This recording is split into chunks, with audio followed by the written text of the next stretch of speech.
Bayangan ini kalau dilihat sekilas, yang jalan ini orangnya jelas banget, orangnya ini bongkok. Jadi di belakang telinga mereka itu kayak ada sebuah insang. Insang yang mirip insangnya ikan dan bergerak-gerak. Teman-teman Urip ini tiba-tiba menuju ke rumah Urip dan melaporkan ke keluarganya bahwa Urip tenggelam di Sendang. Dan suara Mbak Kawu itu terdengar jelas. Bocah wadon kae sing mateni bojone, Nger. Sing mateni bojone.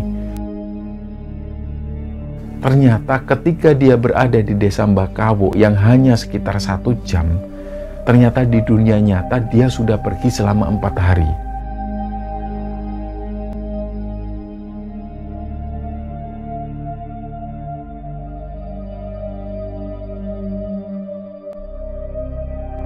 Bismillahirrahmanirrahim. Assalamualaikum warahmatullahi wabarakatuh. Sobat Gembara Sunyi dimanapun teman-teman berada, pada kesempatan kali ini kami akan membagikan cerita yang dibagikan oleh Sobat Kembara yang bernama Bu Ani, yang asalnya dari salah satu desa di Jawa Tengah. Sebelum kita masuk ke ceritanya, untuk teman-teman yang nonton tayangan ini dan belum subscribe, jangan lupa untuk subscribe lebih dulu agar channel Gembara Sunyi ini lebih berkembang lagi dan kami lebih bersemangat lagi dalam membuat konten-konten terbaru di Gembara Sunyi. Dan untuk teman-teman yang telah mendukung kami sejauh ini, kami mengucapkan terima kasih banyak.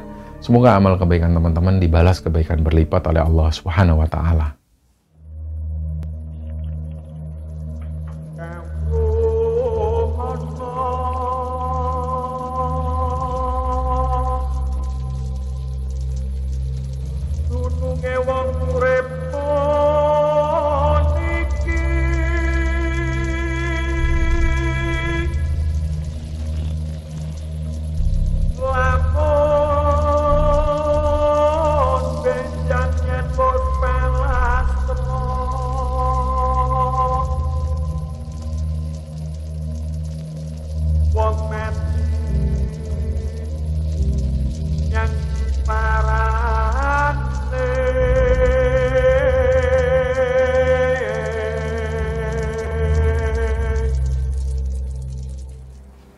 Ya teman-teman sekalian, jadi beberapa waktu yang lalu kami ini sempat membaca beberapa komentar, dan di situ ada seorang ibu-ibu yang berkomentar.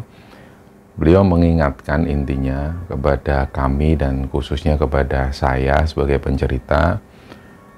Di beberapa episode atau di beberapa video itu memang saya itu sering bilang misalnya kalimat-kalimat kepada kalian semua atau teman-teman, intinya ada kata-kata kalian, dan di situ beliau ngasih saran supaya jangan menyebutkan kalian karena banyak juga bapak-bapak dan ibu-ibu yang usianya di atas 50 tahun dan rasanya memang agak kurang pantas untuk menyebut kalian kepada orang-orang yang lebih tua ini. Jadi di sini kami mohon maaf, mungkin ke depan ada baiknya saya tidak menggunakan kata kalian kepada teman-teman semua, karena di sini penontonnya nggak hanya dari kalangan muda, tapi juga ada kalangan-kalangan dari orang-orang yang lebih tua dari kami. Nah, cerita di episode kali ini teman-teman, cerita ini dibagikan oleh Sobat Kembara yang bernama Ibu Ani. Beliau ini juga merupakan Sobat Kembara yang usianya di atas 50 tahun. Kami sebelumnya mengucapkan terima kasih kepada Ibu Ani yang ikut membagikan ceritanya di Gembara Sunyi dan menyempatkan untuk menulis cerita. Jadi beliau ini, Bu Ani ini asalnya dari sebuah kabupaten di Jawa Tengah. Nah, Bu Ani sekarang ini tinggal bersama keluarga. Jadi dia itu punya anak kedua. Anak keduanya ini perempuan, beliau tinggal di sana bersama anak keduanya yang perempuan itu. Dan di sana beliau ini juga tinggal bersama menantunya dan juga bersama cucu-cucunya.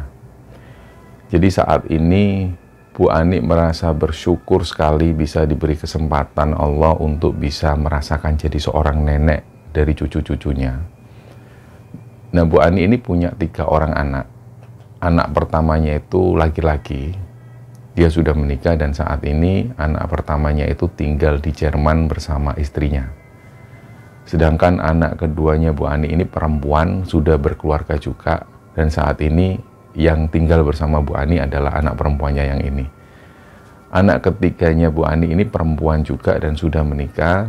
Saat ini dia tinggal di Jakarta. Nah, suami Bu Ani ini sudah meninggal di tahun 2015. Nama suami Bu Ani ini Pak Urip. Jadi nama aslinya itu sebenarnya Ahmad Supeno, nama suami Bu Ani ini. Tapi waktu Pak Peno itu kecil, di usia sekitar 10 tahunan, beliau ini pernah sakit-sakitan.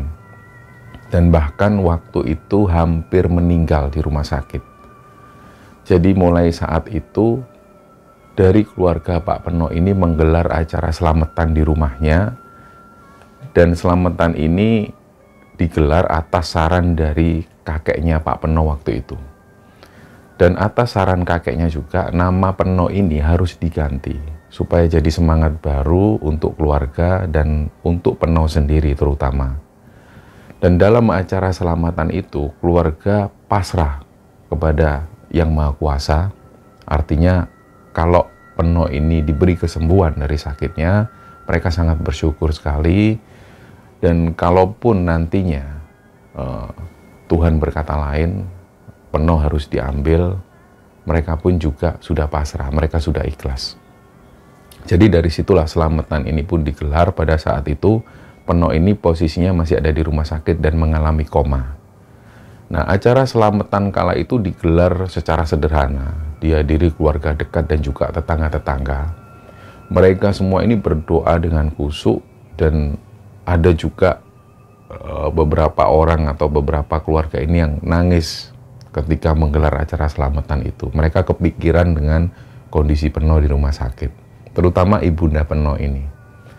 Nah, singkatnya setelah selamatan ini selesai, keluarga kembali lagi menuju ke rumah sakit untuk langsung memonitor kondisi Peno. Jadi pada saat itu nama Peno ini sudah berganti menjadi Urip. Urip yang dalam bahasa Jawa artinya hidup. Nah, keluarga besar Peno berharap nama Urip ini bisa membuat Peno hidup kembali. Artinya bangun dari komanya itu, dan dia bisa menjadi anak yang sehat dan tidak sakit-sakitan seperti sebelum-sebelumnya. Jadi keesokan paginya, selepas adzan subuh berkumandang, si Urip ini membuka matanya. Setelah hampir sekitar 11 hari Urip mengalami koma, dan kalimat pertama yang diucapkan Urip ke ibunya ini adalah, dia bilang, "Bu, kelinci-kelinciku sopo sing ngewehi maem?" Dia malah tanya kelinci-kelincinya, "Kelinciku siapa yang ngasih makan?" Nah, mendengar pernyataan Urip, semua keluarga yang ada di sana ini menangis bahagia. Mereka senang akhirnya Urip bisa sadar lagi dari komanya. Urip langsung teringat dengan kelinci-kelinci peliharaannya di rumah. Singkatnya, Urip ini pun pulang kembali ke rumah dan menjalani aktivitas seperti biasa. Jadi Ani dan Urip ini tetangga desa. Mereka sama-sama lahir di desa ini. Usia mereka itu terpaut 2 tahun. Urip yang lahir lebih dulu, 2 tahun kemudian lahirlah Ani. Dulu ketika Ani ini baru dilahirkan, orang tua Urip ini pernah bilang ke orang tuanya Ani, "Jeng, sesuk yen bocah-bocah iki wis padha gede, dirabino wae ya, Jeng." Nah, kira-kira mereka bilang, besok kalau anak-anak kita ini sudah besar, kita nikahkan aja mereka. Nah, tentu waktu itu mereka ini, orang tua Urip dan juga orang tua Ani ini hanya sekedar bicara, hanya sekedar omongan-omongan basa-basi. Tidak sampai serius dengan perkataan mereka. Nah, nantinya kalau Urip dan Ani ini besar dan dewasa, mereka tetap bebas untuk memilih pendampingnya. Jadi ketika saat itu Peno ini sudah berganti nama menjadi Urip, anak-anak seusianya termasuk Ani ini juga bertanya-tanya, kenapa kok nama Peno ini diganti. Ani waktu itu sempat tanya juga ke ibunya, "Bu, kenapa ya kok namanya Peno itu diganti Urip?" Terus ibunya Ani ini menjawab, "Iya, Nduk, nama itu kan sebuah harapan. Sebelum-sebelumnya Urip namanya Peno, itu Peno sakit-sakitan. Nah, semoga dengan bergantinya nama Peno ini jadi Urip itu, si Urip ini bisa hidup sehat dan gak sakit-sakitan lagi." Nah, akhirnya Ani ini tanya lagi, "Loh Bu, kira-kira nanti namaku diganti juga enggak?" Oh ya ndak lah nduk, wong kamu ini nggak punya weton khusus seperti si Urip. Nah waktu itu Ani nggak begitu paham dengan ucapan ibunya yang bilang bahwa Urip punya weton spesial. Ucapan itu hanya masuk telinga kanan, keluar telinga kiri. Nah singkatnya, setelah dapat kabar bahwa Peno ini sudah sehat kembali dan sudah berganti nama menjadi Urip, mereka anak-anak seusia Ani yang ada di desa itu diundang ke rumah Urip untuk ikut selamatan. Selamatan ini digelar sebagai rasa syukur atas kepulangan Urip dari rumah sakit. Bersyukur karena Urip sudah sehat kembali dan bisa beraktivitas lagi seperti anak-anak lainnya. Sekaligus acara selamatan ini digelar untuk mengumumkan bahwa nama Peno sudah berganti menjadi Urip. Nah, anak-anak ini pun rame datang ke rumah Urip. Menurut Ani, Urip ini memang wajahnya itu agak berubah sedikit. Dia terlihat lebih bersih dan terlihat lebih seger. Badannya pun juga agak gemukan.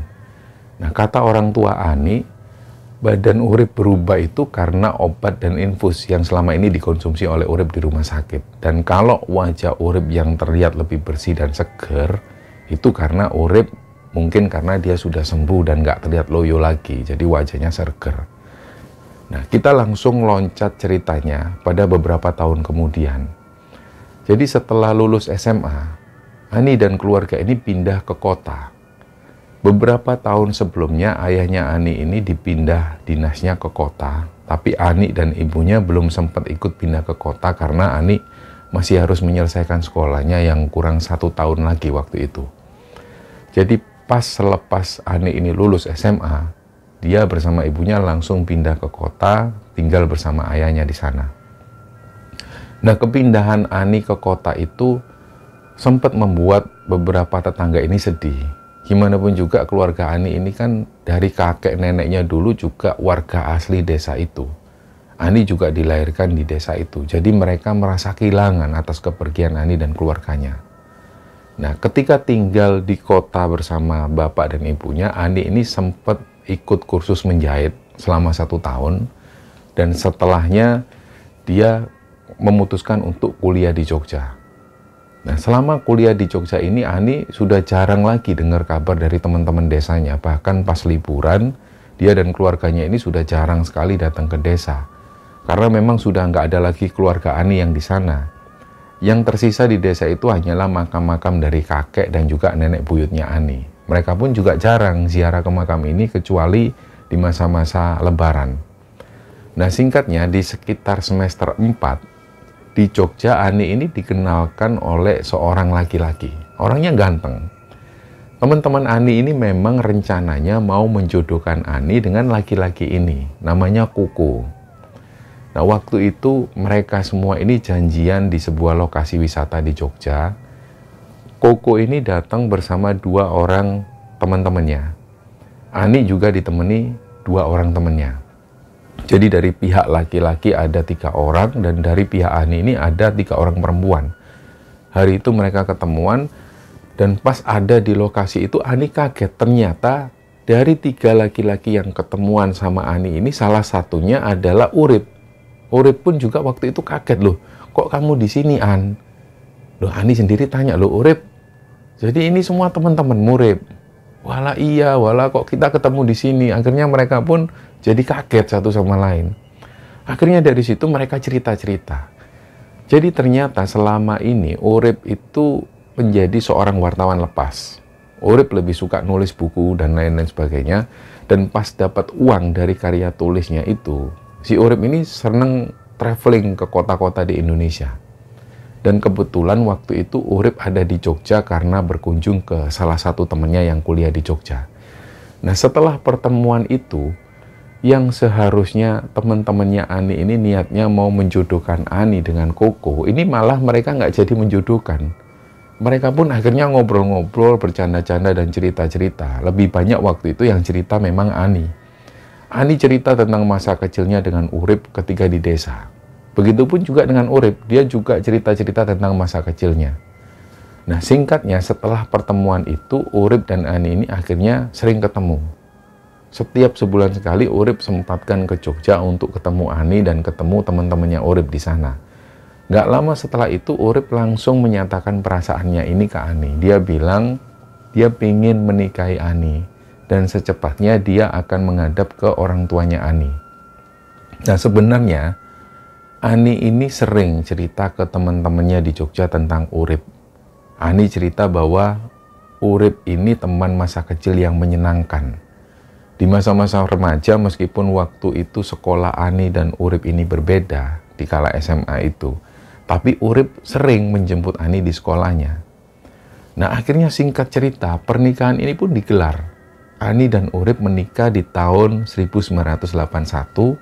Setelah menikah, mereka berdua tinggal di rumahnya Urip di desa. Jadi mulai saat itu, Ani ini seperti nostalgia kembali. Dia balik lagi ke kampung halamannya. Dan Ani ini kalau manggil ibunya Urip itu mbok atau simbok, yang artinya ibu. Persis seperti Urip kalau pas manggil ibunya. Urip juga memanggil simbok. Nah di rumah itu Ani mengerjakan jahitan baju. Sedangkan Urip lebih sering nulis buku dan nulis kolom-kolom di koran. Semua pekerjaan Urip ini dikerjakan di kamar dengan mesin ketiknya. Nah baru sekitar semingguan mereka menikah, Ani ini mengalami kejadian aneh. Malam itu mereka tidur di kamar. Nah kamar mereka ini pintunya itu cuma ditutup kain korden. Jadi kalau ada orang yang lewat di depan kamar, mereka pasti tahu, terlihat dari bayangan maupun dari celah-celah yang ada di bawah. Malam itu Ani ini tiba-tiba kebangun karena ada yang berbisik di telinga Ani. Kayak bener-bener bangunin Ani. Weh, tangi. Ani pun kebangun. Nah persis di luar kamar itu, Ani ini ngelihat ada sosok bayangan orang yang lagi jalan. Nah bayangan ini, kalau dilihat sekilas, yang jalan ini orangnya jelas banget, orangnya ini bongkok. Langsung Ani mikir, loh siapa ya kok jalannya bongkok? Terus postur tubuh orang yang jalan ini itu agak gemukan sedikit. Jadi di situ Ani ini mikir, di rumah ini nggak ada orang yang postur tubuhnya kayak gini. Apalagi jalannya itu bongkok. Nah dari situ Ani ini bangunin Urip, bangunin suaminya sambil bisik-bisik. Mas, itu siapa di luar? Nah Urip ini pas waktu mendengar si Ani bisik-bisik, Urip langsung nyuruh Ani diem. Nah sosok bongkok ini, dia itu jalannya pelan banget. Jadi Ani dan Urip ini nunggu si sosok ini jalan. Jalannya itu lama banget. Nah setelah sudah nggak terlihat lagi dari pandangan mereka, barulah Urip ini cerita. Dia bilang ke Ani, itu Mbah Kawu. Nah Ani bingung, Mbah Kawu siapa toh mas? Besok aja tak ceritain, aku ngantuk, sudah kamu tidur lagi. Nah yang ada di pikiran Ani waktu itu sebelum dia melanjutkan tidur, dia berpikir mungkin Mbah Kawu, sosok bongkok ini adalah tetangganya Ani yang belum dikenal Ani. Jadi Ani ini nggak mikir aneh-aneh, dia pun akhirnya lanjut tidur. Besoknya pagi-pagi Urip ini sudah berangkat ke kota. Dia mau ngasih tulisan ke kantor koran. Jadi pagi itu Ani ini di dapur membantu Simbok yang lagi masak. Begitu tahu Ani ke dapur, Simbok bilang ke Ani, Dok, masmu tadi berangkat pagi, Dok, katanya mau ke kantor koran. Oh, nggih, Mbok, tadi sempat nyampein ke saya juga. Oh ya wes, ini bantuin Simbok aja potong-potong pepaya. Nah, Simbok mau masak lodeh pepaya muda. Terus Ani langsung segera motong-motong buah pepaya itu. Dan di kesempatan ini Ani ingat kejadian semalam. Dia langsung tanya ke Simbok, Mbok, Mbah Kawu itu siapa toh, Mbok? Terus wajah Simbok ini langsung berubah. Langsung beliau ini diem dan langsung ngeliat ke arah Ani sambil heran. Loh, kamu kok sudah tahu Mbah Kawu toh, Nduk? Nah, iya, si Ani ini bilang ya, aku dikasih tahu Mas Urip semalam, Mbok. Terus Ani tanya lagi, loh, Mbah Kawu itu rumahnya deket sini toh, Mbok? Itu mbahnya siapa ya, Mbok? Ani ini tanya seperti ini karena dia penasaran. Karena dari kecil, Ani ini kan tinggal di desa itu. Dan gak pernah tahu kalau ada warga yang namanya Mbah Kawu. Terus Simbok menjawab, Mbah Kawu itu bukan manusia, Nduk. Ani bingung. Lah bukan manusia piye toh, Mbok? Ya wis nanti kamu tanya sendiri aja ke Urip. Simbok gak bisa cerita banyak. Sebenarnya waktu itu Ani ini masih penasaran. Kok bisa Simbok bilang kalau Mbah Kawu ini bukan manusia? Lah terus siapa? Masa setan? Setan kok semua kenal, Mas Urip kenal, Simbok juga kenal, dia juga bisa masuk-masuk ke rumah. Tapi karena Ani disuruh tanya langsung ke Mas Urip, ya sudah akhirnya Ani pun diem dan langsung lanjut bantu-bantu Simbok. Nah hari itu Urip ini pulang sekitar jam 7 malam. Begitu sampai di rumah, Urip langsung mandi dan makan. Setelah itu dia masuk ke kamar ngobrol-ngobrol sama Ani. Urip cerita seharian ketemu banyak orang, urusan kerjaan juga ada kendala sedikit, jadi pulangnya agak molor. Awalnya Urip cerita seperti itu. Nah, posisi Urip cerita ke Ani ini sambil tiduran dan posisinya itu persis di samping Ani. Nah, di sini Ani itu mencium aroma bunga-bungaan dan baunya ini aneh. Wanginya itu bukan wangi yang menenangkan, tapi membuat Ani ini merinding. Dan baunya itu berasal dari suaminya. Tapi Ani sama sekali nggak menanyakan hal ini. Dia diam. Dia hanya penasaran dengan sosok Mbah Kawu. Dia pingin Urip itu cerita. Jadi pas Urip cerita-cerita ini, Ani langsung motong pembicaraan Urip. Dan dia langsung tanya, Mas, aku tadi kan sempat tanya ke Simbok soal Mbah Kawu itu. Kata Simbok, kok Mbah Kawu itu bukan manusia. Itu maksudnya gimana, Thomas? Nah, Urip langsung diem. Gak lama setelahnya, Urip ini baru mulai cerita. Jadi, menurut Urip, Mbah Kawu itu adalah sosok makhluk halus penghuni sendang yang ada di belakang desa. Waktu itu usia 10 tahun, Urip ini sakit parah. Nah, Urip ini mengaku ke Ani bahwa dia itu sebenarnya diajak jalan-jalan sama Mbah Kawu di desanya. Awal mula ketika Urip sama teman-teman itu cari belalang. Awalnya seperti itu, dia cari belalang di sekitar persawahan belakang desa. Biasanya anak laki-laki ini selalu bermain di area sana. Warga di sana itu memang sering cari belalang yang selanjutnya mereka gunakan untuk lauk. Nah, sedangkan anak-anak perempuan seusia itu mereka lebih senang main pasar-pasaran, main bekel. Dan mereka yang cewek-cewek ini lebih senang mainan di pendopo rumahnya Pak Adil. Jadi waktu itu awalnya mereka ini cari belalang. Dan karena mereka dapatnya belalang itu cuma sedikit, ada yang bilang mau cari ikan di sendang. Nah, mereka pun langsung pulang ke rumah masing-masing dan ambil pancingan. Waktu itu Urip ini pulang ke rumah dan mau ambil pancingan. Dan Simboknya ini tanya, mau kemana, Le? Mau mancing, Mbok. Mancing kemana? Si Urip ini diam. Terus akhirnya Simbok ini bilang, Le, rausan dole iwak neng sendang lo yo, iku sendang wingit. Nah, si Urip waktu itu cuma menjawab. Urip waktu itu panggilannya masih Peno. Oh nggih, Mbok. Nah, setelah pancingan ini diambil, anak-anak itu langsung menuju ke sendang. Dan mereka sebelumnya cari umpan lebih dulu. Mereka gali tanah dan cari cacing tanah. Setelah cacing tanah ini mereka dapat, mereka langsung mancing di sendang ini. Nah, yang mereka juluki sendang ini sebenarnya lebih tepatnya itu seperti jublangan atau rawa-rawa. Yang di samping kanan kirinya itu banyak ditumbuhi pepohonan bambu. Dan tempat ini memang terkenal angker. Menurut orang-orang zaman dulu, di sendang ini ada situs prasejarah. Situs ini tersembunyi di dalam sendang dan belum sempat digali sampai hari itu. Nah, selain tempat ini angker, warga masih banyak juga yang mancing di sini. Tapi kalau sudah asar dan setelah asar, nggak ada lagi yang berani mancing di sana. Dan ketika sore menjelang, suasana di sendang ini memang terasa banget angkernya. Lokasinya itu semakin terlihat gelap karena tertutupi dahan-dahan pohon dan juga pohonan bambu. Dan ketika rimbunan bambu ini tertiup angin, itu akan mengeluarkan suara yang membuat siapapun itu menjadi merinding lah. Suaranya itu krak, krak. Nah, waktu itu pas mereka ini mancing, yang dapat banyak ikan ini si Urip. Gak terasa adzan asar itu pun berkumandang. Urip langsung ngajak teman-temannya pulang. Ayo Rek, balik Rek. Nah, dia jadi ingat pesan Simbok kalau sebenarnya dia nggak boleh mancing di sendang. Jadi Urip waktu itu merasa bersalah betul. Dia harus ngomong apa ke Simboknya. Dan ketika Urip ini ngajak teman-temannya pulang, teman-temannya ini nggak ada yang beranjak satupun. Mereka lanjutkan mancing. Akhirnya karena teman-temannya nggak ada satupun yang beranjak, Urip lanjutkan mancing lagi.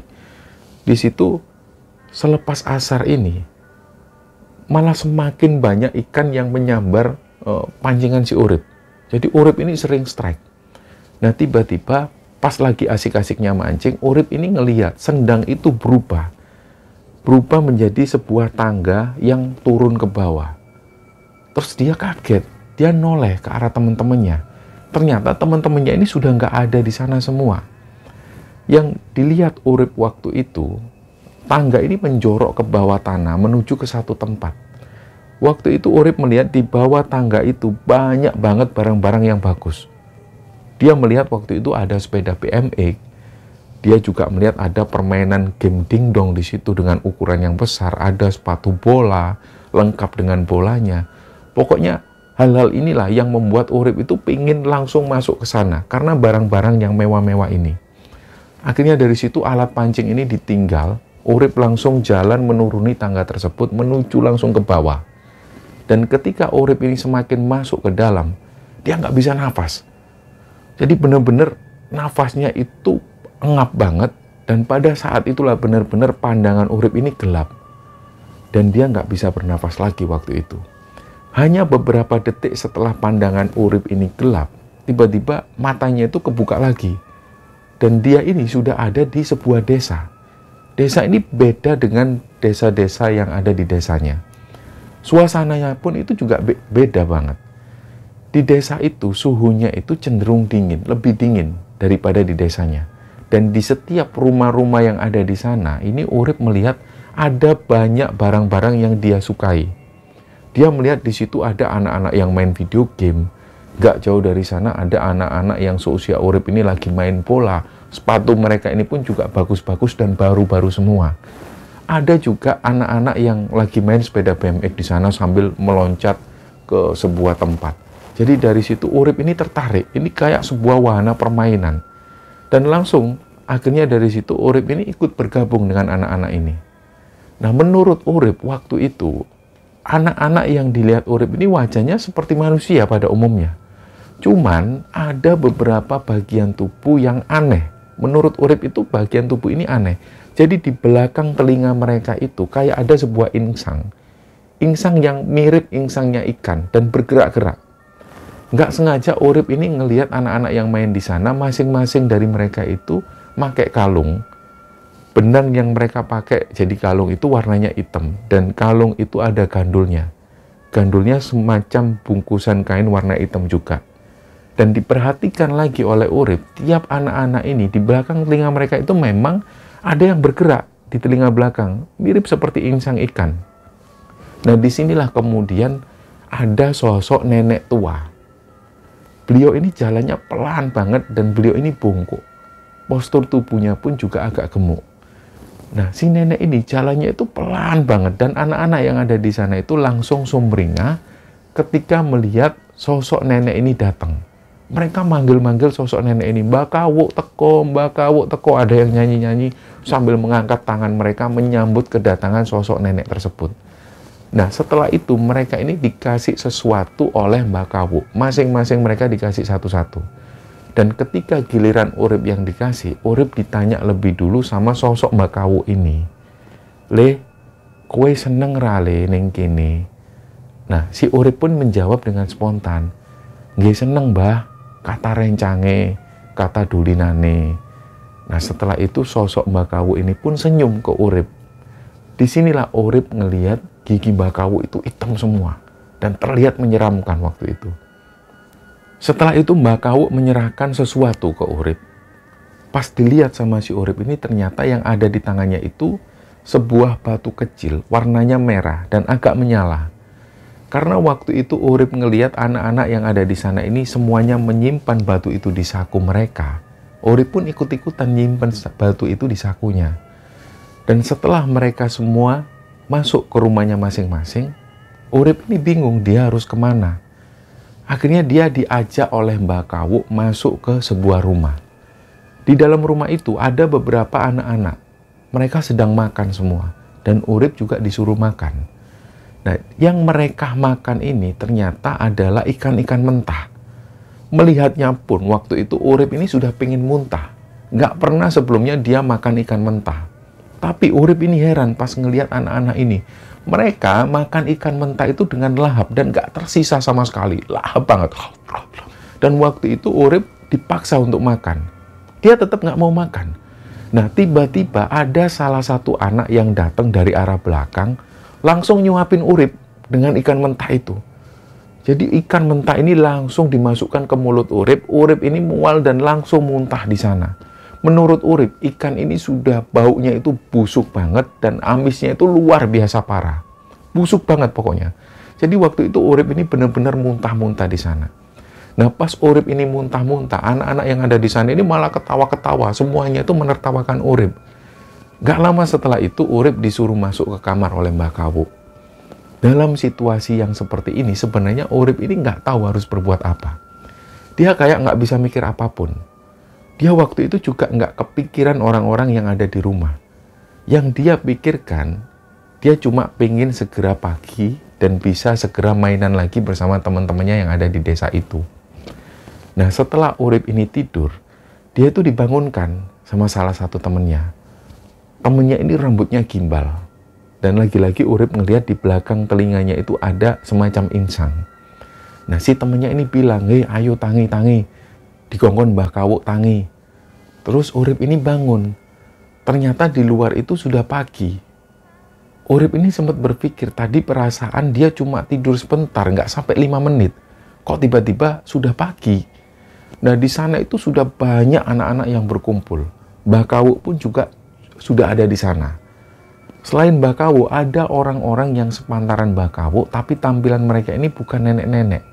Mereka tampilannya itu lebih menyeramkan lagi. Ada yang postur tubuhnya itu benar-benar besar dan tinggi.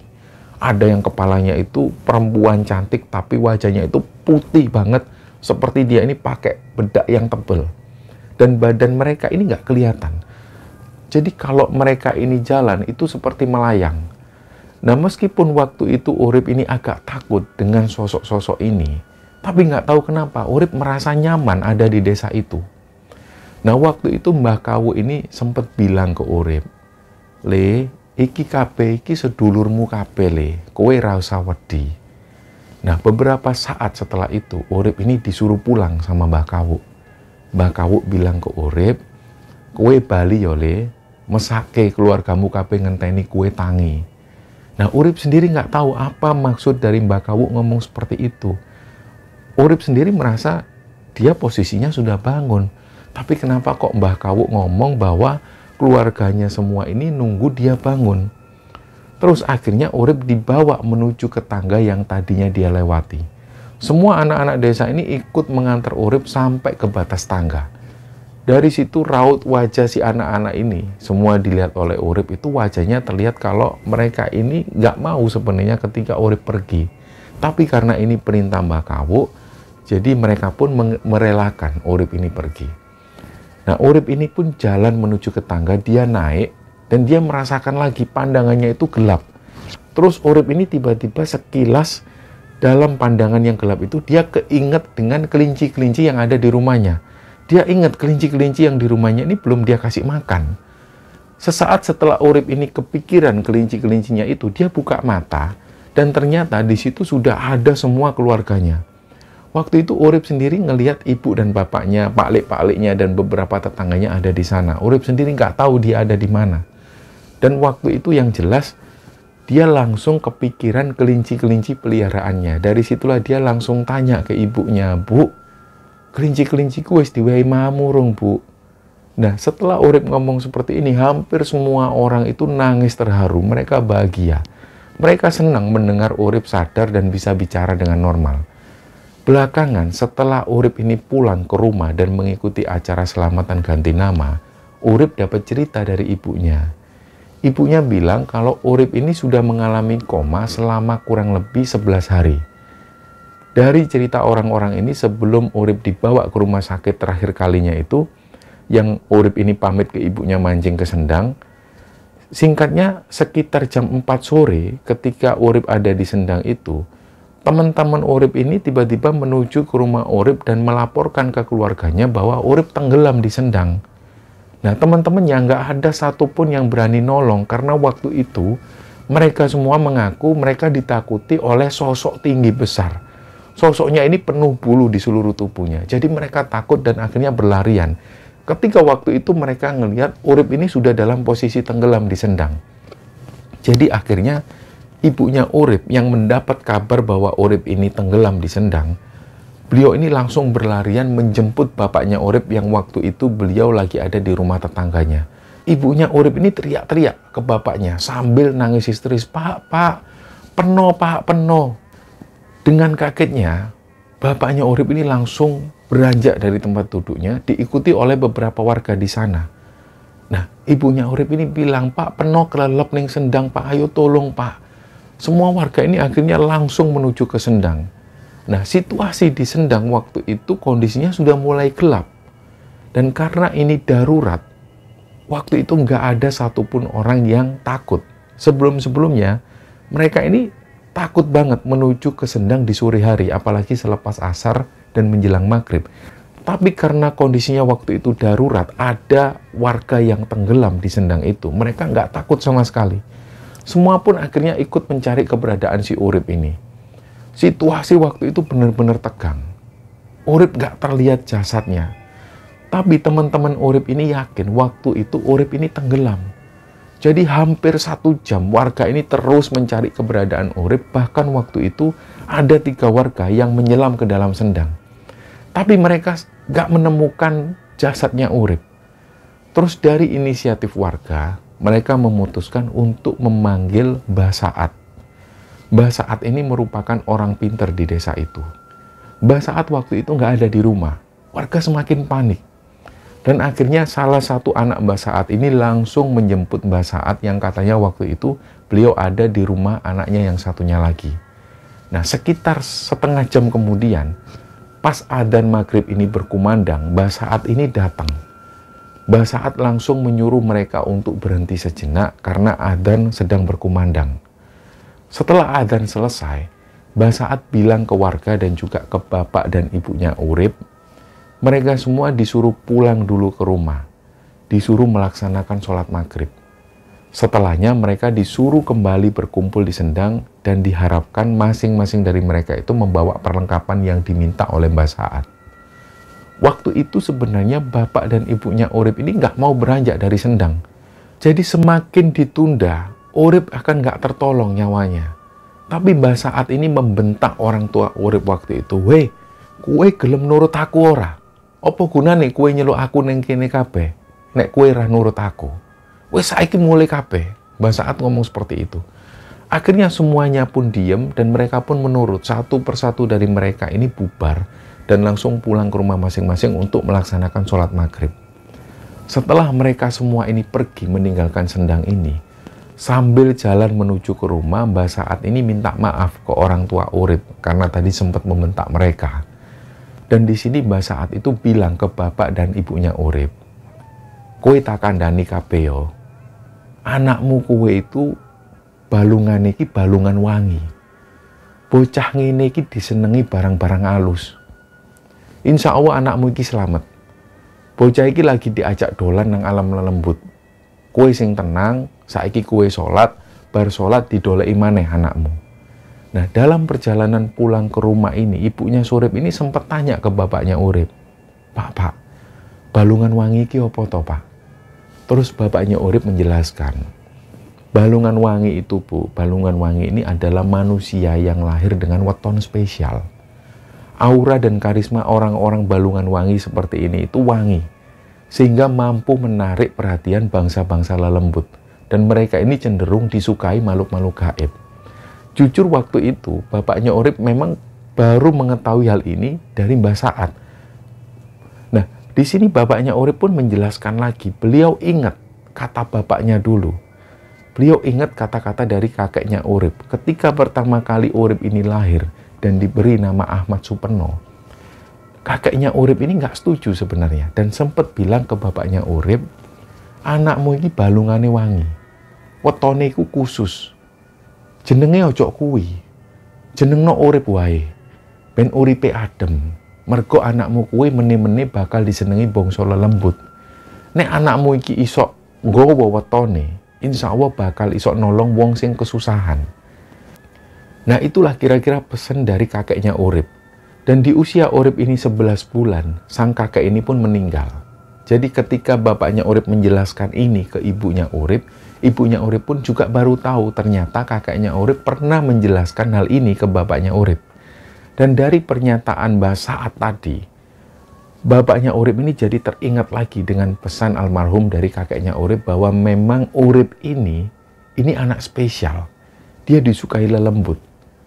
Singkatnya, setelah warga ini melaksanakan sholat maghrib, semua warga kembali kumpul di Sendang. Mereka bawa senter, ada yang bawa petromak, dan perlengkapan-perlengkapan yang diminta Mbah saat itu, yaitu Mbah Saat ini minta wewangi-wewangian, atau parfum, atau minyak wangi, dan juga Mbah Saat minta salah satu warga membawa kitab suci Al-Quran, 1 atau 2 kitab suci Al-Quran. Dan Mbah Saat juga meminta kepada bapak dan ibunya Urip supaya mereka membawa sarung yang biasa digunakan Urip sholat maupun yang biasa digunakan Urip ngaji. Nah, di sini Mbah Saat waktu itu langsung mencelupkan tangannya ke air Sendang sampai sebatas pergelangan tangan beliau. Setelah itu Mbah Saat ini membaca doa Al-Fatihah, yang waktu itu ketika Mbah Saat membaca doa Al-Fatihah ini didengar oleh semua orang yang ada di sana. Terus setelah itu Mbah Saat membaca lagi beberapa surat-surat pendek dengan pelan dan juga dengan secara komat kamit. Mulutnya itu komat kamit terus. Sambil Mbah Saat ini menepuk-nepuk sarungnya Urip.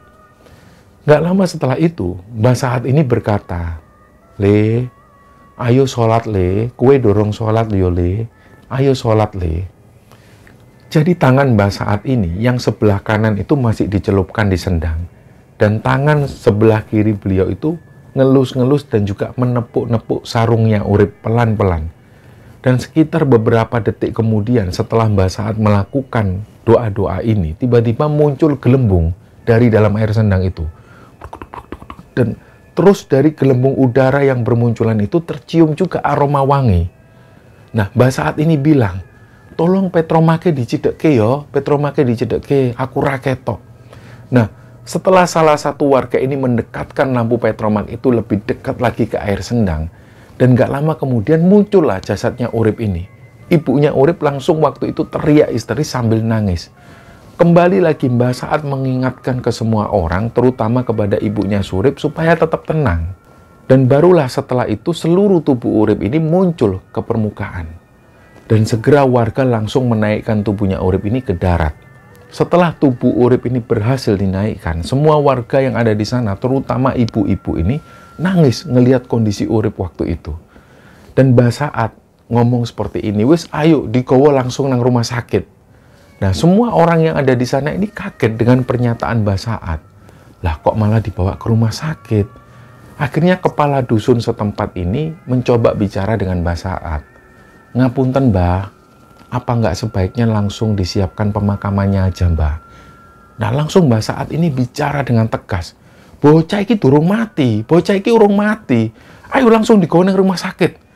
Warga pun akhirnya nurut dengan perintah Mbah Saat. Dan langsung Urip ini dibawa ke rumah sakit. Waktu itu pengakuan dari ibunya Urip sendiri, beliau waktu itu sama sekali nggak bisa merasakan detak jantungnya Urip. Jadi dalam perjalanan itu ibunya terus memeriksa detak jantungnya si Urip. Tapi memang nggak ada detak jantung sama sekali. Bahkan waktu itu ibunya Urip ini sempat ngecek nafasnya Urip. Nafasnya itu pun juga nggak berhembus sama sekali. Jadi dalam perjalanan menuju ke rumah sakit ini, ibunya terus-terusan nangis. Beliau merasa kayaknya sudah nggak ada harapan buat Urip ini tetap hidup. Begitu sampai di rumah sakit, Urip langsung ditangani sepenuhnya oleh pihak rumah sakit.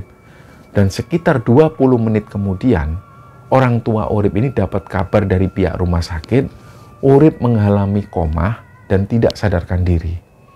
Di sini mereka nggak tahu harus gimana. Di satu sisi mereka itu seneng karena ternyata Urip masih hidup. Tapi di satu sisi lain, mereka juga sedih karena Urip kondisinya ini koma. Mereka merasa ini semua kuasa Allah. Padahal semua yang menyaksikan waktu itu, mereka melihat sendiri Urip ini tenggelam di sendang itu dari mulai sejak habis asar. Kemungkinan sekitar jam 3:30 sore Urip ini tenggelam. Dan tubuhnya Urip ini baru muncul di permukaan sekitar jam setengah 8 malam. Artinya bahwa Urip ini sudah tenggelam di sendang itu selama kurang lebih 4 jam. Dan nggak mungkin ada orang yang tenggelam selama 4 jam, ini masih bisa hidup. Jadi ini benar-benar mukjizat dan ini benar-benar kuasa Allah. Dan selama Urip ini koma di rumah sakit, Mbah Saat pernah sekali ke rumah sakit untuk menjenguk Urip. Mbah Saat menyarankan ke orang tua Urip supaya mereka segera membuat acara selamatan, acara doa bersama untuk kesembuhan Urip. Setelah itu Mbah Saat ini duduk sendirian di ruang tunggu rumah sakit. Beliau ini nggak mau ditemenin satu orang pun. Nah, kata ibunya Urip, karena beliau ini sempat ngelihat Mbah Saat dari kejauhan, Mbah Saat ini nunduk. Terus beliau itu berdoa dengan khusyuk. Sekitar 5 menitan kepala Mbah Saat yang tadinya nunduk, waktu itu tiba-tiba kepala beliau itu didongakkan ke atas, tangan beliau ini pun juga diangkat ke atas. Beliau berdoa lagi. Dan setelah itu Mbah Saat pergi meninggalkan rumah sakit. Nah, 2 hari kemudian, ibunya Urip ini pulang ke rumah, naruh baju-baju kotor dan ambil barang-barang keperluan yang lain untuk dibawa ke rumah sakit. Sementara bapak dan juga Pak Liknya Urip ini masih ada di rumah sakit menjaga Urip di sana. Sore itu pas ibunya Urip ini mau balik ke rumah sakit, beliau didatangi oleh Mbah Saat. Mbah Saat bilang ke ibunya Urip dengan serius, beliau bilang seperti ini, kamu sudah tak kasih tahu kalau anakmu itu wetonnya weton spesial. Bocah iki balungane balungan wangi. Banyak makhluk halus yang suka deket-deket sama dia. Terus Mbah Saat melanjutkan lagi bicaranya. Anakmu ini, sekarang dia itu ada di suatu tempat. Dia diajak wisata ke sana, dia jalan-jalan di sana. Ada bangsa lelembut penguasa sendang belakang desa yang pingin anakmu ini jadi anak angkatnya. Nah, semakin paniklah ibunya Urip waktu itu mendengar pernyataan dari Mbah Saat. Terus beliau bilang lah, terus kita harus gimana Mbah? Ya wis, kalian segera bikin acara selamatan. Sekalian kalau kalian berkenan, nama anakmu ini diruat dan diganti namanya. Nah, ibunya Urip ini langsung menuruti nasihat dari Mbah Saat. Beliau akhirnya langsung kembali ke rumah sakit dan membicarakan hal ini dengan bapaknya Urip dan juga Pak Liknya Urip. Singkatnya, sekitar 11 hari Urip ada di rumah sakit. Acara selamatan ini pun akhirnya digelar. Semua tetangga itu diundang, semua saudara-saudara diundang. Dan setelah acara selamatan dan selamatan berganti nama ini digelar, nama Peno akhirnya berganti menjadi Urip. Dan mulai sejak saat itu, Peno dipanggil dengan panggilan Urip. Dan dengan izin Allah, Urip pun kembali sadar dan bisa normal seperti sedia kala. Wajah Urip pun memang waktu itu menurut ibunya terlihat lebih segar dan tubuhnya memang terlihat lebih berisi. Dan ketika Urip pulang ke rumah, yang pertama dituju adalah kandang di belakang rumah. Di belakang rumah itu memang ada beberapa kandang hewan. Ada kandang yang isinya ayam, kandang burung, dan juga kandang kelinci. Urip langsung menghampiri kandang kelinci dan mau ngasih makan kelinci-kelincinya. Di situ, ketika pertama kali menuju ke kandang kelinci ini, Urip kaget. Setelah dia pulang dari rumah sakit dan mengalami koma 11 hari, dia pulang dan langsung menuju ke kandang kelinci. Dia kaget karena di dalam kandang kelinci itu dia melihat ada sosok Mbah Kawo. Mbah Kawo ini sudah ada di dalam kandang kelinci. Dan posisi Mbah Kawo itu gendong salah satu kelinci peliharaannya si Urip. Urip yang awalnya tadi ini berlari cepat menuju ke arah kandang kelinci, tiba-tiba berhenti karena melihat sosok Mbah Kawo ini. Akhirnya dia pun jalan pelan, tetap dia menuju ke kandang kelinci itu. Dan Mbah Kawo ini masih tetap memandang ke arah Urip. Gak lama setelah semakin mendekat, Mbah Kawo ini bilang ke Urip, "Le, mulai saiki kowe dadi anakku yongger. Aku iki simbokmu. Mulai saiki aku sing jaga kowe." Nah, setelah kejadian itu, sosok Mbah Kawo ini pun menghilang. Nah, keesokan harinya selepas maghrib, Urip ini mau ambil nasi di dapur. Nasi itu diletakkan di wadah bakul dari anyaman bambu. Nah, biasanya bakul ini digantung dengan tali supaya terhindar dari semut, tikus maupun hewan peliharaan yang lain. Nah, pas Urip ini masuk di dapur, dia kaget ngelihat bakul yang biasanya bergantung itu tiba-tiba berayun sendiri. Jadi bakul ini goyang-goyang. Dan goyangannya itu terus-menerus. Dari situ Urip ini kaget dan sempat menghentikan bakul itu supaya nggak goyang lagi. Disinilah Urip itu ngelihat Mbah Kawu ini jalan, dan beliau itu jalan dengan ciri khasnya yang selalu membungkuk ketika jalan. Urip waktu itu diem, dia nggak bisa gerak. Jadi terhitung setelah Urip keluar dari rumah sakit itu, Mbah Kawu ini selalu datang di rumahnya Urip. Jadi setiap hari Urip itu selalu ngelihat kedatangan Mbah Kawu. Kadang-kadang Urip ini melihat Mbah Kawu itu sudah ada di kasurnya. Beliau duduk-duduk. Dan kadang Urip ngelihat Mbah Kawu ini jalan dari arah rumah depan menuju ke arah dapur. Setiap hari selalu seperti itu. Sampai-sampai Urip ini pun akhirnya cerita ke orang tuanya bahwa di rumah ini ada sosok nenek bungkuk namanya Mbah Kawu. Urip juga menjelaskan ke orang tuanya dan paklik-pakliknya bahwa Mbah Kawu ini bukanlah manusia, melainkan sosok makhluk halus yang waktu itu pernah ngajak Urip ini jalan-jalan ke desanya. Singkatnya, bertahun-tahun kemudian, orang rumahnya Urip ini jadi terbiasa dengan kehadiran Mbah Kawu. Pernah suatu kejadian, waktu itu Urip ini kelas 2 SMA. Suatu malam, si Urip ini belum bisa tidur. Terus malam itu angin ini bertiup kencang di luar. Anginnya itu suaranya berisik banget. Nah, Urip ini khawatir kalau ada genteng yang roboh tertiup angin, karena anginnya itu kencang banget. Dan apalagi karena genteng kamarnya itu baru 2 hari yang lalu ini sempat jatuh karena kena angin juga. Jadi karena Urip nggak nyaman, dia keluar dari kamar, dia berada di ruang tengah. Tiba-tiba waktu itu, sosok Mbah Kawu ini jalan. Beliau jalan seperti biasa, jalannya bungkuk, pelan. Dan pas ketika melewati Urip, Mbah Kawu ini nggak berhenti. Tapi beliau itu sambil jalan, beliau sambil ngomong. Tiba-tiba Mbah Kawu ngomong seperti ini. Bocah wadon kae, bocah wadon iku sing mateni bojone dhewe. Tiba-tiba ngomong seperti itu. Nah, Mbah Kawu ini langsung jalan menuju ke dapur. Urip juga bingung dengan perkataan Mbah Kawu yang seperti itu. Kenapa kok Mbah Kawu ini tiba-tiba ngomong seperti itu? Dan gak lama setelah itu, setelah Mbah Kawu ini menghilang, angin yang bertiup kencang tadi ini tiba-tiba mulai mereda. Dan suasana kembali tenang lagi. Urip pun akhirnya masuk kamar dan dia tidur. Nah, pagi itu, sebelum Urip ini berangkat ke sekolah, warga desa ini dihebohkan dengan berita meninggalnya seorang perempuan. Perempuan ini namanya Welas. Welas ini asli warga desa situ. Tapi setelah menikah, dia tinggal bersama suaminya di desa sebelah. Jaraknya sekitar hampir 10 kiloan lah dari desanya Urip ini. Warga dihebohkan dengan berita meninggalnya Welas. Terutama orang tua Welas yang ada di desa itu. Mereka shock banget dengan berita kematian Welas. Kabarnya Welas ini jatuh di sawah dan kepalanya itu membentur batu. Jadi, mohon maaf, kepala Welas ini bocor dan mengalami gegar otak parah dan sampai meninggal di tempat. Nah, suami Welas inilah yang paling shock berat waktu itu. Karena anak-anak mereka juga masih kecil, anak pertama baru 2 tahun dan anak kedua usianya baru 6 bulan. Akhirnya singkatnya jenazah Welas ini pun dimakamkan di desa kelahirannya, di desa yang ditinggali Urip itu. Nah, singkatnya sore itu juga jenazah Welas ini dimakamkan.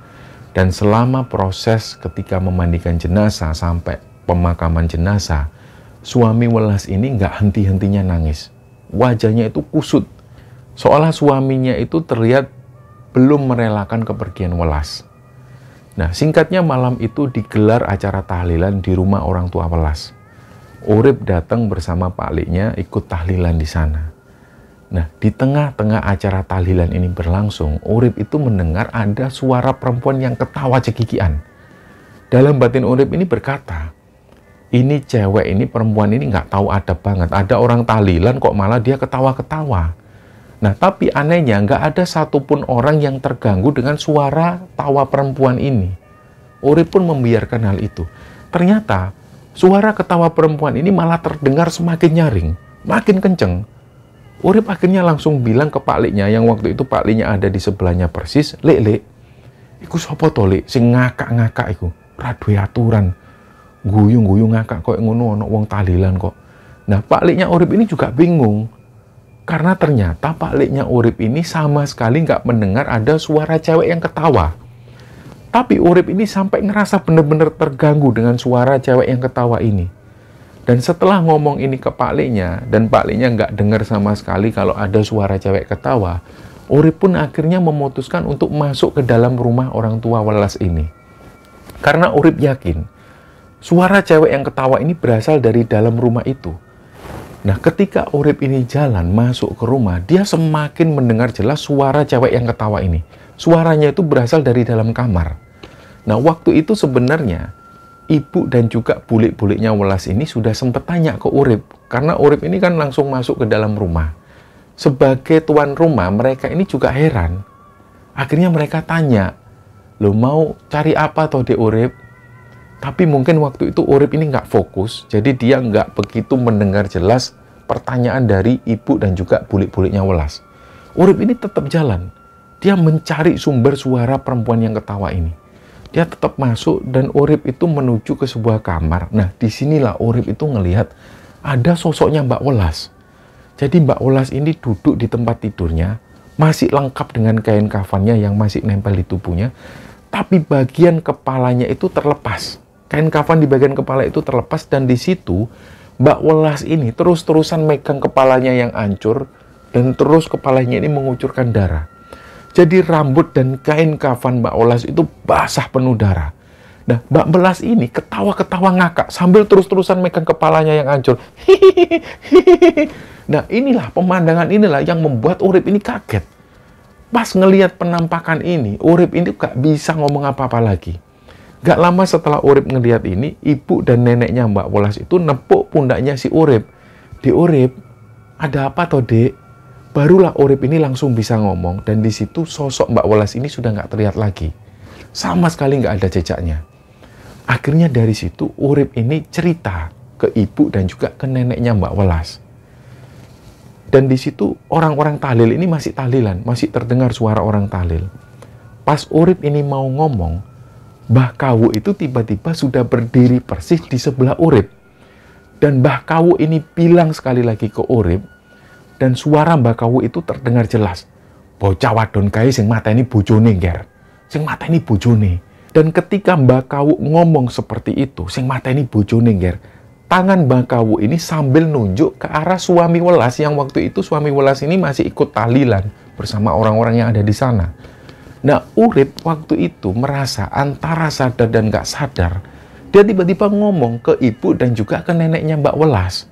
Bude, niku Bude, sing mateni Mbak Welas niku bojone piyambak Bude. Niku loh, bojone dhewe sing mateni Mbak Welas. Nah, kagetlah ibu dan neneknya Mbak Welas. Waktu itu suami Mbak Welas ini untungnya mungkin gak mendengar suara Urip pas Urip ngomong seperti ini. Terus neneknya Mbak Welas ini ngajak Urip masuk ke dalam, masuk ke arah dapur. Nah, di dapur itu Urip ini disuruh mengulangi lagi pernyataannya yang tadi. Terus Urip ngomong lagi. Dan tiba-tiba Urip ini langsung bisa melihat jelas adegan di mana Mbak Welas itu dibunuh oleh suaminya sendiri. Urip sendiri nggak tahu kenapa dia bisa mempunyai penglihatan yang semacam ini. Jadi bersamaan dengan Urip ngelihat kejadian yang dialami Mbak Welas, Urip langsung cerita ke ibu dan neneknya Mbak Welas. Nggih Bude, ini aku ngelihat jelas Mbak Welas dipukul suaminya sama tumbukan lumpang Bude. Nah, karena Urip ini ngelihat jelas kejadian itu, Urip melanjutkan ceritanya sambil mulutnya itu gemetaran. Jadi pas cerita ini Urip itu sebenarnya juga deg-degan karena dia melihat dengan jelas kejadian itu. Aduh Bude, kepalanya Mbak Welas pecah Bude, dipukul sama pukulan lumpang Bude. Astagfirullah, astagfirullah. Urip juga cerita seperti itu. Nah, pas Urip menceritakan ini, ibu dan neneknya Mbak Welas ini tiba-tiba nangis. Mungkin karena waktu itu Urip menceritakan dengan detail banget dan secara dramatis banget. Nah, waktu itu ibu dan neneknya Mbak Welas ini nggak tahu lagi harus berbuat apa. Setelah mendengar cerita dari Urip, mereka bingung harus ngapain. Akhirnya nggak lama setelah itu, mereka ini manggil salah satu kakaknya Mbak Welas. Beliau waktu itu masih ikut tahlilan di depan. Dipanggil lah, disuruh menuju ke dapur. Dan ketika ada kakaknya Mbak Welas di sana, Urip disuruh cerita lagi. Urip pun akhirnya menceritakan kejadian dari awal sampai akhir ketika Mbak Welas dibunuh oleh suaminya sendiri. Dan pertama-tama ketika mendengar cerita dari Urip, ekspresi dari kakaknya Mbak Welas ini tiba-tiba langsung marah. Jadi langsunglah pada saat acara tahlilan ini masih berlangsung, kakaknya Mbak Welas itu langsung nyeret suami Mbak Welas. Dia diseret menuju keluar dan langsung dipukuli sehabis-habisnya. Jadi situasi waktu itu benar-benar nggak karuan. Tahlilan ini akhirnya tiba-tiba berhenti. Orang-orang yang lain itu ikut membantu untuk melerai pertengkaran ini. Yang terjadi waktu itu, kakak Mbak Welas ini mukul habis-habisan suami Mbak Welas. Dan pas suaminya ini jatuh, ditendang perutnya oleh kakaknya Mbak Welas. Sambil kakaknya ini terus teriak-teriak, "Bajingan kowe sing mateni adikku, bangsat." Nah, suami Mbak Welas ini cuma bisa teriak kesakitan. Dan dia cuma bisa ngomong, "Ampun, ampun mas, ampun mas." Kejadian pertengkaran ini terjadi sekitar hampir 5 menitan. Tapi selama 5 menit itu, kakaknya Mbak Welas ini terus melayangkan pukulan bertubi-tubi ke arah wajah suami Mbak Welas. Apalagi kakaknya ini memang dikenal sebagai pendekar silat di kampungnya. Jadi gak butuh waktu lama, suami Mbak Welas ini pun akhirnya tersungkur. Wajahnya itu hancur berdarah-darah. Dan setelah berhasil dilerai, orang-orang ini, terutama yang tua-tua itu, tanya, "Iki ono opo toh? Ono opo?" Nah, mereka tanya apa yang membuat kakaknya Welas ini sampai bilang bahwa suami Mbak Welas inilah yang membunuh Welas. Alasannya kenapa? Kok bisa kamu nuduh seperti itu? Nah, dengan entengnya, kakaknya Welas ini cuma bilang, "Aku lebih percaya sama si Urip. Urip ini orang spesial. Dia bisa melihat yang tidak bisa dilihat oleh orang lain. Urip ini yang cerita bahwa yang bunuh Welas itu ya suaminya sendiri ini. Jadi dari situ aku percaya kalau yang bunuh adikku ya suaminya ini." Nah, orang-orang yang ada di sana ketika mendengar pernyataan dari kakaknya Welas, mereka cuma diem. Nah, sementara dengan keadaan wajah suami Mbak Welas yang penuh darah itu, suami Mbak Welas ini masih terus-terusan menangis. Akhirnya orang-orang tua yang ada di sana ini tanya ke suami Mbak Welas, "Mas, opo bener mas cerita iki kabeh? Opo bener?" Nah, mereka tanya ke suami Mbak Welas. Tapi waktu itu tangisan dari suami Mbak Welas ini semakin keras. Nah, nggak lama setelah itu, dia ini langsung merangkak menuju ke arah bapaknya Welas sambil dia ini minta ampun. "Ampun pak, ampun pak." Nggak lama setelah itu, dia lanjut merangkak lagi menuju ke arah kakaknya Welas. Dipeluklah kaki kakaknya Welas itu dan sambil dia terus menangis sambil dia ngomong, "Ampun mas, ampun mas." Disinilah suami Welas itu mengakui semua perbuatannya. Nah, ternyata memang suami Mbak Welas inilah yang membunuh Mbak Welas. Persis kejadiannya seperti yang dikatakan oleh Urip. Bahkan yang dilihat Urip dalam penglihatannya itu benar-benar detail.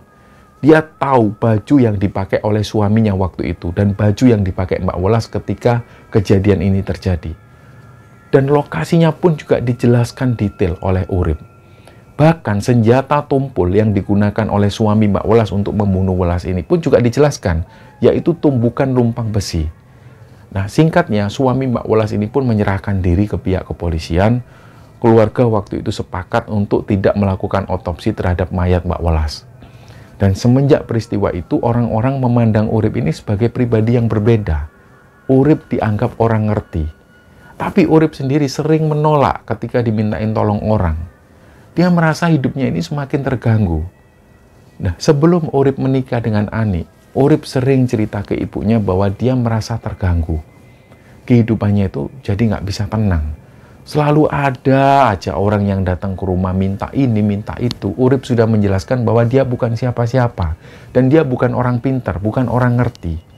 Tapi dari hari ke hari, semakin banyak orang yang datang ke rumah Urip. Mereka yang datang ini dengan berbagai macam hal. Ada yang tanya perihal weton, ada yang tanya perihal masalah santet, macam-macam. Tapi selagi waktu itu Urip bisa, dan kebetulan dia ada waktu, dia akan bantu, dia akan menjelaskan sesuai apa yang dia lihat. Tapi pada saat Urip ini lagi pingin sendiri, dia pingin nulis sesuatu di kamar dengan mesin ketiknya, dia benar-benar nggak bisa diganggu. Sebanyak apapun tamu akan ditolak oleh Urip. Jadi semenjak saat itulah, Urip akhirnya memutuskan untuk keluar dari desanya dan mendalami ilmu jurnalisme. Dia pergi ke kota untuk sekolah lagi dan melanjutkan hobi menulisnya. Nggak lama setelah itu, dia diterima sebagai penulis lepas di salah satu media koran kecil di sana. Dan singkatnya, dia pun bertemu lagi dengan Ani dan akhirnya mereka menikah. Nah, inilah yang diceritakan Urip ke Ani istrinya. Awal pertemuan Urip dengan Mbah Kawu. Dan sekaligus Urip menceritakan kisahnya yang pernah masuk ke desa gaib di Sendang belakang desa. Jadi sampai Urip menikah, Mbah Kawu ini masih sering datang mengunjungi Urip. Di pernikahan Ani dan Urip yang ke-4 bulan, Ani ini hamil calon anak pertamanya. Pada suatu malam, Ani ini posisinya lagi nunggu Urip. Waktu itu sudah jam 9 malam, tapi Urip belum juga pulang. Dia pun keluar kamar dan membangunkan ibunya Urip. Mbok, Mas Urip kok dereng wangsul, kula kepikiran.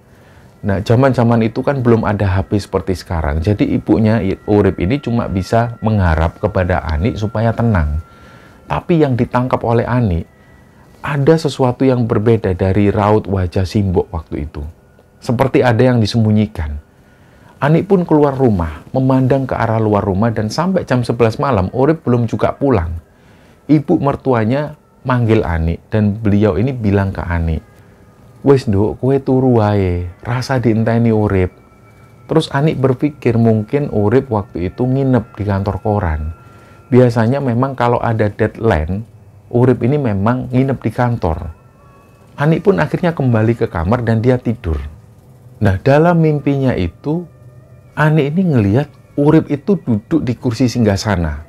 Dia diangkat banyak orang dan di sekelilingnya itu banyak banget orang yang ikut jalan mengiringi Urip. Ani ini nggak tahu dia ada di mana dan dia juga nggak tahu kenapa kok suaminya diarak seperti itu. Dan begitu rombongan arak-arakan ini berjalan melewati Ani ngelihat di belakang rombongan itu ternyata ada sosok Mbah Kawu. Mbah Kawu ini jalan di posisi paling belakang rombongan ini.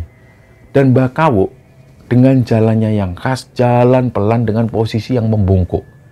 Ani sempat kaget, tapi dia sendiri nggak bisa ngomong apa-apa karena situasinya rame banget waktu itu. Dan singkatnya Ani ini pun kebangun. Dan sampai jam 10 pagi, Urip belum juga pulang. Sorenya, Urip ini belum pulang juga ke rumah. Dan malam harinya, Urip belum ada tanda-tanda pulang ke rumah. Dan sampai jam 12 malam, Ani pun mulai nangis. Dia cerita ke ibu mertuanya, "Mbok, niki pripun, Mbok? Kok Mas Urip dereng wangsul?" Terus ibu mertuanya ini diem. Nggak lama setelah itu, ibu mertuanya ini cerita ke Ani. Hal lainnya yang baru Ani dengar tentang Mas Urip. Jadi kata ibu mertuanya, Mas Urip iki memang biasa seperti ini, Nduk. Dia sewaktu-waktu itu sering tiba-tiba nggak pulang untuk beberapa hari. Dan kemudian pas pulang, itu seperti nggak terjadi apa-apa. Nah, suatu ketika Urip ini pernah nggak pulang selama 3 hari. Tanpa ada kabar sebelumnya kalau dia nggak pulang. Orang rumah ini khawatir semua. Dan pas Urip pulang ke rumah, itu kayak nggak terjadi apa-apa. Bapak ibunya Urip ini sempat tanya, "Kamu ini dari mana, Tole? 3 hari nggak pulang kok nggak ngabari orang rumah?" Nah, waktu itu ditanya seperti itu, Urip ini juga bingung. Lah, Simbok ini aneh-aneh.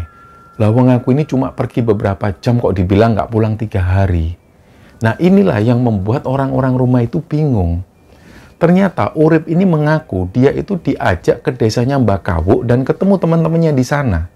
Menurut Urip, dia berada di sana itu cuma beberapa jam. Dan ternyata di dunia nyata itu sudah 3 hari. Jadi dengan kejadian-kejadian yang sering terjadi seperti ini, keluarga di rumah Urip itu akhirnya jadi terbiasa. Kalau sewaktu-waktu Urip ini nggak pulang sampai beberapa hari, kemungkinan besar dia sedang berada di desa gaibnya Mbah Kawu. Dan ternyata benar selalu seperti itu. Dan ketika mendapat cerita ini dari ibu mertuanya, Ani ini tetap nggak bisa terima. Dia sempat berpikir dalam hatinya, jangan-jangan Mas Urip ini punya istri lagi di luar sana. Sementara Simbok dan orang rumahnya Urip ini memang sengaja bikin skenario semacam ini, bikin cerita semacam ini untuk nutup-nutupi perselingkuhan Mas Urip. Nah, singkatnya, selama hamil pertamanya itu, Mas Urip ini sering tidak pulang berhari-hari. Itu terjadi sekitar hampir 5 kalian lebih. Dan setiap kali Mas Urip nggak pulang, itu sekitar 3-4 hari. Tapi selama Urip meninggalkan rumah seperti itu dan ketika dia pulang seperti nggak terjadi apa-apa, Ani sama sekali nggak pernah tanya ke Mas Urip perihal hal ini. Ani ini memang sengaja mendiamkan hal itu. Dia nggak mau kepikiran, dia sengaja menahan pertanyaannya sampai benar-benar dia lahiran. Nah, singkatnya, anak pertamanya ini pun lahir. Beberapa hari setelahnya, Ani ini tanya ke Urip, "Mas, sampean ini kok sering pergi ninggalin rumah berhari-hari tanpa kabar? Dan pulang-pulang selalu sampean itu kayak nggak ada apa-apa. Seolah sampean ini pergi cuma beberapa jam. Sebenarnya sampean ini kemana selama berhari-hari itu? Selama ini aku diem, aku nggak mau tanya. Dan sebenarnya aku itu sudah curiga. Lebih baik sampean jujur ke aku. Kalau sampean punya selingkuhan itu kamu ngomong." Nah, waktu itu Urip ini kaget mendengar istrinya ngomong seperti itu. Urip menjelaskan, "Dek, demi Allah, Dek, demi bapak dan ibuku, Mas ini pergi ke desanya Mbak Kawo. Mas cuma di sana ini nggak sampai seharian, cuma paling beberapa jam." Nah, Ani nggak percaya dengan cerita itu. Sebelumnya, ibunya Urip juga cerita seperti itu. Sekarang, Urip menjelaskan bahwa dia juga bilang dia ada di desanya Mbak Kawo. Ani nggak percaya. Terus Ani bilang, "Mas, ini kan cerita bohong sampean untuk nutup-nutupi perbuatan sampean di luar. Si Mbok dan orang-orang rumah itu juga selalu ngomong seperti itu, selalu cerita seperti ini. Mana bisa aku percaya kalau kamu ke desa Mbak Kawo, lawang mereka itu bangsa lelembut. Mana bisa dibuktikan, kecuali kalau aku berada di desa itu juga." Nah, disinilah Urip diem. Karena mungkin waktu itu Urip sendiri nggak bisa membuktikan ke istrinya. Jadi sejak obrolan ini, mereka jadi jarang ngobrol. Padahal waktu itu anak pertama mereka ini baru lahir. Dan kira-kira sekitar 3 bulan kemudian, Ani ini mimpi. Dia ketemu sosok Mbak Kawo. Mbak Kawo ini sendirian. Dia jalan mendekat ke arah Ani. Nggak tahu kenapa Ani ini tiba-tiba jadi takut. Di sini Mbak Kawo itu kayak mau ngomong sesuatu ke Ani. Ternyata benar. Begitu Mbak Kawo ini mendekat, beliau ngomong ke Ani, "Kowe pengen dolan ning desoku." Nah, Ani ini diam, nggak bisa jawab apapun. Terus nggak lama setelah itu, Ani ini disuruh bangun. Nggak tahu kenapa Ani ini disuruh ikut jalan mengikuti Mbak Kawo dari arah belakang. Dia sudah nggak ingat lagi bayinya yang ada di rumah. Si Ani ini jalan di sebuah hutan yang lebat. Di situ ada sebuah gapura. Gapura ini persis seperti gapura-gapura pintu masuk desa pada umumnya. Di situ Ani kaget. Ternyata di situ Ani ngelihat Urip ini posisinya sudah berdiri di pojok gapura desa itu. Pas mendekat, Urip juga kaget ngelihat Ani. "Loh, Dek, kamu kok di sini?" Mereka berdua sama-sama kaget. Dan di situ Mbah Kawo ini ngomong ke Urip, "Iku mbah sing ngajak nger. Wis ben pujumu ngerti toh. Wis ben dek melu." Terus akhirnya Ani ini diajak masuk ke sebuah desa. Ani ini ngelihat banyak orang-orang di desa ini. Dan rata-rata penduduk desa ini semuanya kenal dengan Urip. Jadi Urip ini akrab banget dengan mereka semua. Terus Ani memperhatikan penduduk desa ini tampilan wajahnya itu kayak manusia biasa. Tapi di belakang telinga mereka itu ada semacam insang yang terus bergerak. Dan bau mereka ini menurut Ani itu baunya memang agak amis. Persis seperti ikan. Di situ Ani ini diajak jalan-jalan Urip keluar masuk rumah warga. Yang membuat Ani nggak betah sebenarnya ketika ada di desa itu adalah ada aroma yang tercium di desa ini, aroma yang khas. Ada kemiripan sedikit dengan desa-desa nelayan. Di situ ada bau amis ikan, tapi baunya itu lebih terasa menyengat di desa ini. Setelah itu yang membuat Ani ini nggak kerasan berada di sini karena setiap kali dia mampir ke rumah warga, Ani dan Urip itu selalu disuguhi makanan.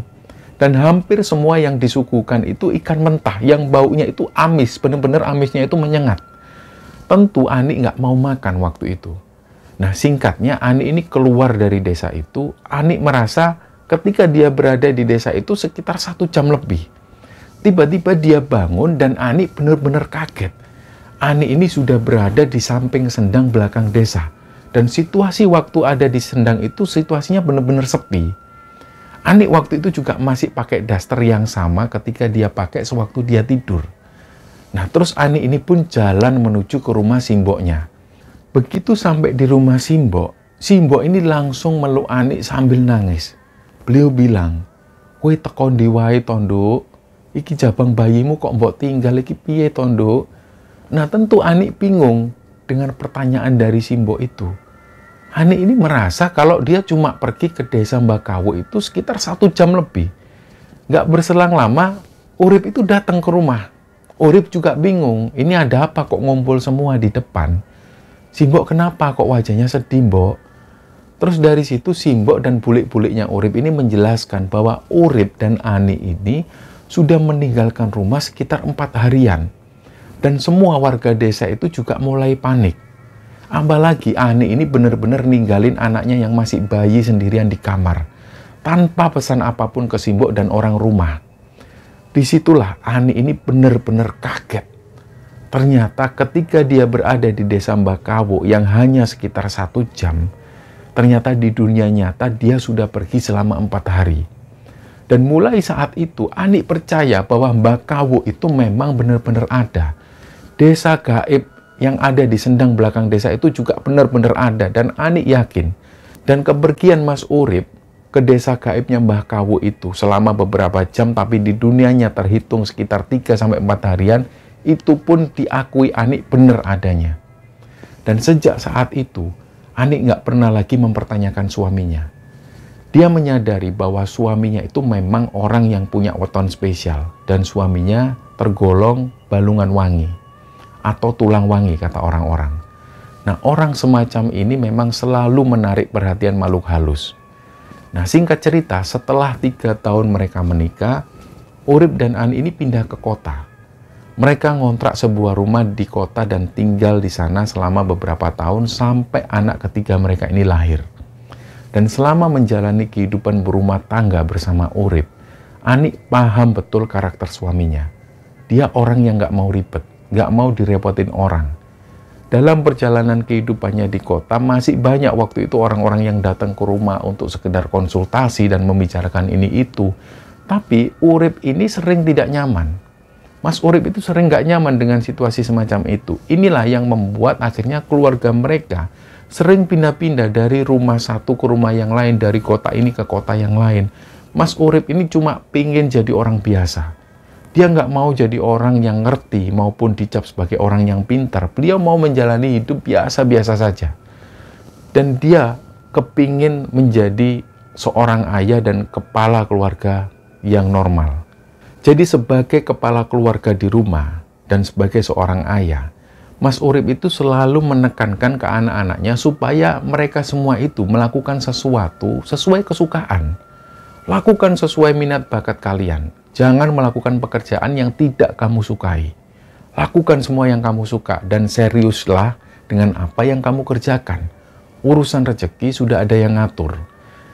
Kalau sesuatu itu kamu kerjakan dengan suka dan senang, maka pekerjaan yang kamu lakukan itu nggak terasa berat. Nah, inilah pesan Urip ke anak-anaknya. Di sekitaran tahun 2013, anak pertama Pak Urip ini menikah dengan perempuan Jerman.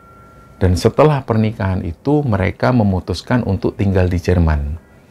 Beberapa bulan setelah kepergian anak pertamanya ke Jerman, Pak Urip ini sakit. Awalnya cuma sakit panas biasa. Mungkin karena Pak Urip ini kepikiran, kangen dengan anak pertamanya itu.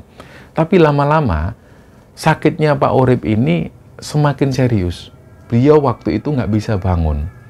Dan itu dialami Pak Urip hampir 4 bulan sekali. Setiap 4 bulan sekali beliau selalu sakit seperti ini.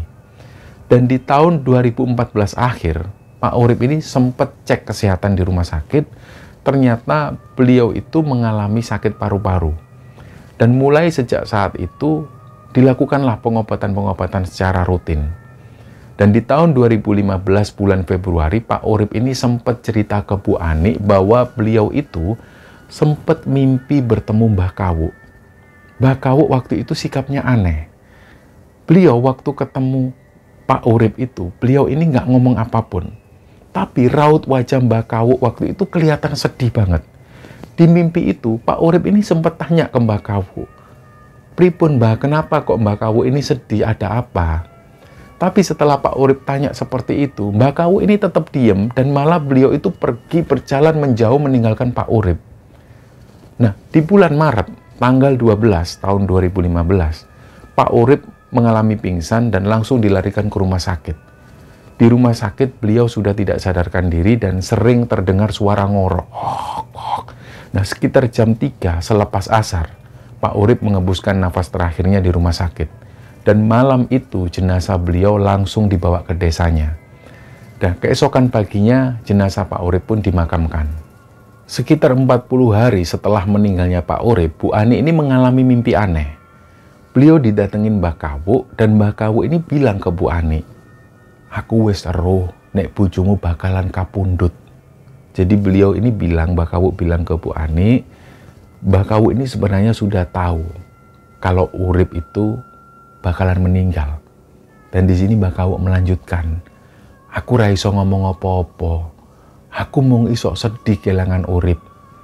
Piye-piye Urip iku anakku. Aku wis ra iso ketemu Urip maneh. Alami wis beda, Nduk. Alami wis beda." Nah, Mbah Kawu ngomong seperti ini dengan bersedih. Dan sempat Bu Ani ini melihat Mbah Kawu itu meneteskan air mata. Dan gak lama setelah itu, Bu Ani ini pun kebangun. Setelah mengalami mimpi itu, Bu Ani itu merasakan capek yang luar biasa. Jadi seharian itu beliau ini cuma tiduran.